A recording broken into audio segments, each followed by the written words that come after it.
Almost 1 hour mga kayami, narating na natin ang lungsod ng Payao at dito bibisitahin natin yung bagong bukas nilang boulevard. Churro!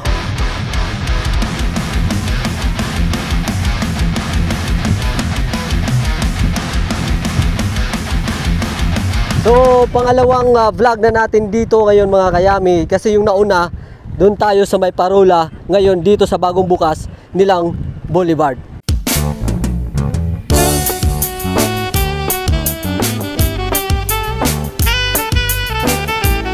Pila na ka nakaani dire? First time po po. First time po. Unsay imong masabi nga naatay bagong attraction karon dire? Kanang nindot kaayo, kanang makakuan kayo, makawalag stress. Nanatay masuruyan dire sa Payao, no? Nana po'y bago. Napoy Lain na bago. po itong Parola, lain na po karon. And napakaganda din ng kanilang mga court dito. Sa kabila, basketball court, and dito sa kabila naman, badminton court or volleyball court. At kung mapadpad ka rito, makikita mo rin tong mga magagandang kulay ng mga bangka.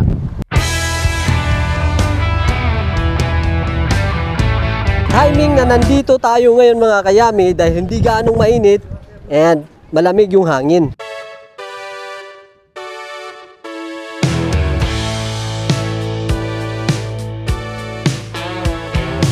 Sa mga napansin ko, may mga sasakyan, mga motor at nakapasok. Magkano po bayad? 10 pesos. Pero yung mga tao pag pumasok dito, may bayad wala? Walang bayad. So free lang. Okay. So ayun mga kayami, free lang ang mga tao pag pumasok dito. Pero pag mga sasakyan, may bayad na 10 piso.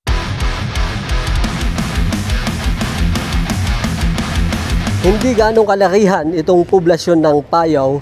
Medyo masikip lang ng konti. Kaya lang ang kagandahan, gumawa sila ng paraan at gumawa sila ng boulevard.